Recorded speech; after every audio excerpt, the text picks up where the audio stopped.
Okay, magandang araw sa inyo mga dads. This is Camshot Neds. Ngayon po ang nakikita nyo sa may bandang kaliwa, ito po ay ang NSCR Marilao Station. Kung makikita nyo naman po, napakalaki. Habang binabaybay nyo po itong MacArthur Highway, makikita nyo po yung ginagawang railway project na yan. Okay, bali baybayin lang po natin mula dito sa Marilao hanggang sa may Kawayan.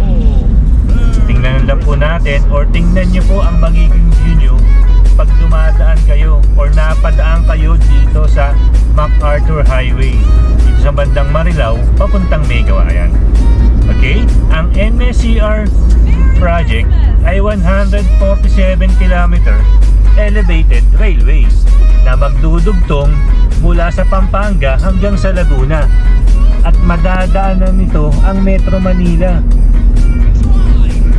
Sa dating 4 hours na biyahe, magiging 1.5 na lang to simula sa Pampanga hanggang sa Laguna. Yung 4 hours na biyahe, hindi ko alam kung saan nakuha yun eh. Mula Pampanga hanggang Laguna, parang di ako naniniwalang 4 hours lang mula Pampanga, Laguna. Hindi ko alam kung saan dumaan yun o baka nag-aeroplano or helicopter. Okay, mabalik na tayo. Kung makikita niyo po sa bandang kaliwa, napakagandang tingnan.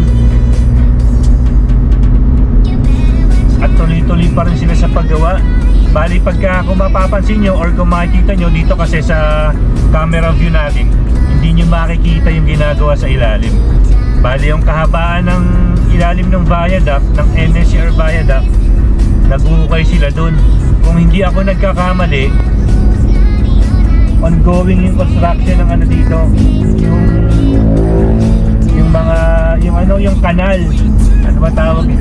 Tama, yung kanal ang ginagawa dito. Okay, ngayon nandito na po tayo sa Kawayan. Kung makikita nyo, tabi lang po talaga ito ng MacArthur. Kaya pag may mga dumaang tren na dyan, or pagka natapos na at may dumaan tren, mapapamangha ka, mapapanganga ka. Okay. Ayun po, tingnan lang, medyo nakalimot tayo eh. Alam niyo po, hindi tayo makapag-update sa bandang phase 2. Gawa nga ng pabago-bagong panahon. Minsan uulan, minsan naaraw. Ang hirap pumunta sa bandang Pampanga. Saka medyo busy tayo, hindi tayo makalayo ng lugar. Pero kung dito lang yan around Valenzuela, Kawayan, Marilao, Bukawi, mapupuntahan natin yan kahit araw-arawin pa natin. Okay? Bali, alam niyo, kung di ako nagkakamali, ang layo nung Marilao to Kawayan siguro mga ano yan, mga more or less 2 kilometers, di ba? Halos tanaw na tanaw yan, lalo na pagka nagdo-drone tayo. Maaaninag mo talaga yung station ng bawat isa eh. You know, habang papalapit tayo dito sa NSCR Kawayan Station, napakalaki din ito. Napakalaki din tong establishment na to. Pero bago ka makarating dyan, dito sa bandang kanan ay makikita mo naman ang lungsod ng or yung City Hall, Kawayan City Hall. Bali dalawang building na to. Yung isa naman po is Kawayan Government Center. Siguradong pag-iisahin na nila lahat ng mga government agency dito yan sa Kawayan. Mas mapapadali na kung may kukuhanin ka. Okay, sa bandang kaliwa, ito na po ang NSCR Kawayan.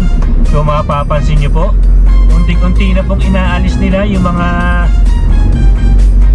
ano ba tawag doon? Yung mga scaffolding sa loob ng station. Kaya halos maaaninag mo na yung loob. Talaga namang pang world class ang itsura.